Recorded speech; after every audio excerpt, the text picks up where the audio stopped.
अस्सलाम वालेकुम वरहमतुल्लाहि वबरकातुहू। मेरे प्यारे दोस्तों, मैं उम्मीद करता हूँ आप सब लोग खैरियत से होंगे। अल्लाह पाक आपकी तमाम परेशानियों को दूर अता फरमाए और आपके घर में कारोबार में बेपनाह बरकत अता फरमाए। प्यारे दोस्तों, हर मुसलमान को सिर्फ एक बार सूरह यासीन को पढ़ना चाहिए या फिर उसे सुनना चाहिए। प्यारे दोस्तों, अगर आप लोगों को पढ़ना नहीं आता है तो आप लोग मायूस ना हुआ करें, क्योंकि जितना सवाब पढ़ने वाले को मिलता है उतना ही सवाब सुनने वालों को मिलता है। प्यारे दोस्तों, सूरह यासीन के बहुत ही ज्यादा फायदे हैं। अब आप लोग यहीं से अंदाजा लगा सकते हैं कि जिस सूरह मुबारक को कुरान पाक का दिल कहा जाता हो उसके कितने ज्यादा फायदे होंगे। सूरह यासीन की बहुत ही ज्यादा फजीलतें हैं, बहुत ही बरकत वाली सूरह है। अगर जो भी इंसान अपनी जिंदगी में सूरह यासीन को पढ़ता है या फिर सुनता है तो उसकी जिंदगी में कभी भी परेशानियां नहीं आती हैं और वो हमेशा खुश रहता है। प्यारे दोस्तों, अगर आपके कारोबार में बरकत नहीं होती है, आपका कारोबार अच्छे से नहीं चल रहा है, फायदा होने की जगह नुकसान हुआ जा रहा है, तो आप लोग मायूस ना हुआ करें। आप लोग अपनी कारोबार की जगह रोजाना सूरह यासीन को पढ़ना शुरू कर दें या फिर सुनना शुरू कर दें। इंशाअल्लाह तबारक व तआला, मुझे पूरी उम्मीद है आपके कारोबार में बेपनाह बरकत होने लगेगी, आपको फायदा ही फायदा होने लगेगा। तो आप लोग रोजाना फजर की नमाज पढ़ने के बाद सूरह यासीन को पढ़ना शुरू कर दें या फिर हमारे चैनल से डेली सुन लिया करें। इंशाल्लाह आपके कारोबार में बेपनाह बरकत होना शुरू हो जाएगी। अगर आपके घर में, दुकान में, कारोबार में किसी ने भी जादू बंदिश करा दी है तो आप लोग सूरह यासीन को पढ़े या फिर सुन लिया करें। जादू बंदिश हमेशा के लिए खत्म हो जाएगी और आपकी जिंदगी में खुशहाली आ जाएगी। हजारों लाखों लोग रोजाना सूरह यासीन को पढ़ते भी हैं और सुनते भी हैं। प्यारे दोस्तों, सूरह यासीन से लाखों लोगों की जिंदगी संभल गई है। इंशाल्लाह आप लोगों की भी समझ जाएगी। तो चलिए मेरे प्यारे और अजीज दोस्तों, मैं आप लोगों को सुना देता हूँ इस बरकत वाली सूरह को। आप लोग दिल लगाकर और पूरे यकीन के साथ सिर्फ इसे सुन लें। इंशाल्लाह कुछ ही दिनों में आपको इससे फायदा दिखने लगेगा। और हाँ दोस्तों, मैं आप लोगों को एक बात और बता दूं, अगर आप लोग अल्लाह पर यकीन रख के इस सूरह मुबारक को मुकम्मल सुनेंगे तभी आप लोगों को इससे फायदा हासिल होगा। अगर आप लोग अल्लाह पर यकीन रख के इस सूरह मुबारक को मुकम्मल नहीं सुनेंगे तो आपको इससे फायदा हासिल नहीं होगा। तो आप लोग अल्लाह पर यकीन रख के इस सूरह मुबारक को मुकम्मल सुने। और मेरे प्यारे दोस्तों, हमारे इस प्यारे से और छोटे से चैनल को जरूर सब्सक्राइब कर ले। अगर आप लोगों ने हमें सब्सक्राइब कर लिया तो मैं वादा करता हूँ आप लोगों की जिंदगी संभल जाएगी, क्योंकि आप लोगों ने सूरह यासीन के चैनल को सब्सक्राइब किया है। और हमारी इस प्यारी सी वीडियो को दिल से लाइक करके कमेंट बॉक्स में आमीन जरूर लिखिएगा और हमारी इस प्यारी सी वीडियो को अपने तमाम दोस्तों तक जरूर शेयर करें। अगर आपकी शेयरिंग की वजह से किसी एक इंसान ने भी इस सूरह मुबारक को सुन लिया तो इसका सवाब आपको भी मिलता रहेगा जब तक ये वीडियो चलती रहेगी। तो ये लीजिए मेरे प्यारे दोस्तों, आप लोग सुन लीजिए सूरह यासीन दिल लगाकर पूरे यकीन के साथ।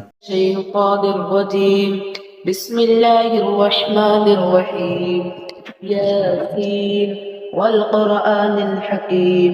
इन्नका लमिनल मुरसलीन अला सिरातिम मुस्तकीम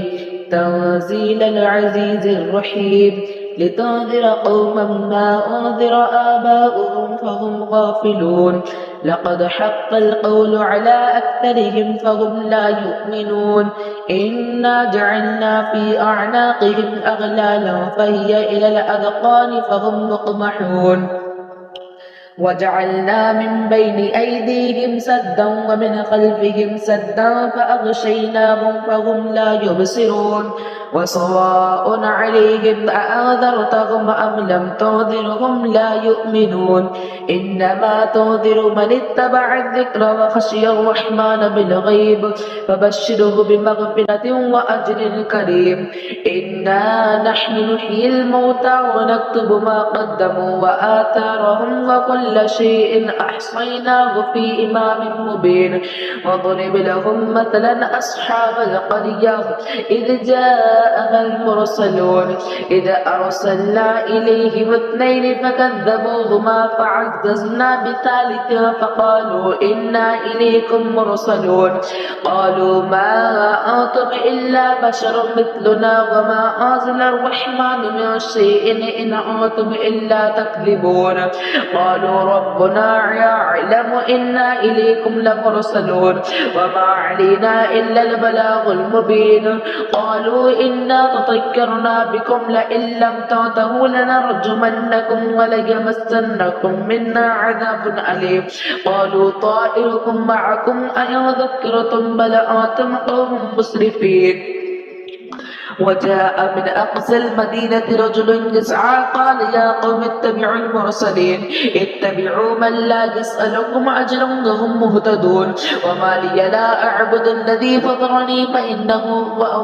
فطرني وإليه ترجعون أأتخذ من دونه آلهة إن يردن الرحمن لا تغني عني شفاعتهم شيئا ولا ينقذون إني إذا لفي ضلال مبين إني آمنت برب ربكم فاسمعون قيل ادخل الجنة قال يا ليت قومي يعلمون بما غفر لي ربي وجعلني من المكرمين وما أرسلنا على قومه من بعده من وجود من السماء وما كنا منزلين يا كانت إلا صيحة واحدة فإذا هم خامدون يا حسرة على العباد ما يأتيهم من رسول إلا كانوا به يستهزئون ألم يروا كم أخلقنا قبلهم من القرون أنهم إليهم لا يرجعون وإن كل لما جميع الذين محضرون وآية لهم الأرض الميتة أحييناها وأخرجنا منها حبا فمنه يأكلون وجعلنا فيها جنات من نخيل وأعناب وفجرنا فيها من العيون ليأكلوا من ثمره وما عملته أيديهم أفلا يشكرون سبحان الذي خلق الأزواج كلها مما تنبت الأرض ومن أنفسهم ومما يعلمون وآية لهم الليل نسلخ منه النهار فإذا هم مظلمون والشمس تجري لمستقر لها ذلك تقدير العزيز العليم والقمر قدرناه منازل حتى عاد كالعرجون القديم لا الشمس ينبغي لها أن تدرك القمر ولا الليل سابق النهار وكل في فلك يسبحون وآية لهم أنا حملنا ذريتهم في الفلك المشحون وخلقنا لهم من مثله ما يركبون وإن نشأ نغرقهم فلا صريخ لهم ولا هم يوقظون إلا رحمة منا ومتاعا إلى حين وإذا قيل لهم اتقوا ما بين أيديهم وما خلفكم لعلكم ترحمون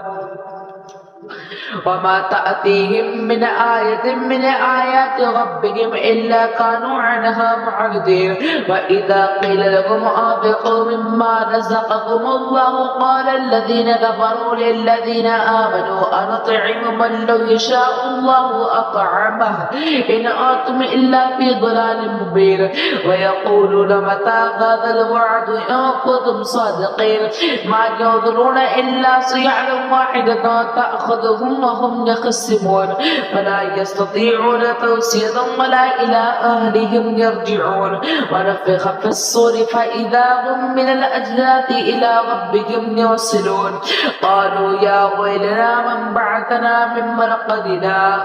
هذا ما وعد الرحمن وصدق المرسلون إن كانت إلا صيحة واحدة فإذا هم جميع الذين محضرون فاليوم لا تظلم نفس شيئا ولا تجزون إلا ما كنتم تعملون إن أصحاب الجنة اليوم في شغل فاكهون هم وأزواجهم في ظلال على الأرائك متكئون لهم فيها فاكهة ولهم ما يدعون سلام قولا من رب رحيم وامتاز اليوم أيها المجرمون ألم أعهد إليكم يا بني آدم أن لا تعبدوا الشيطان إنه لكم عدو مبين وأن اعبدوني هذا صراط مستقيم ولقد أضل منكم جبلا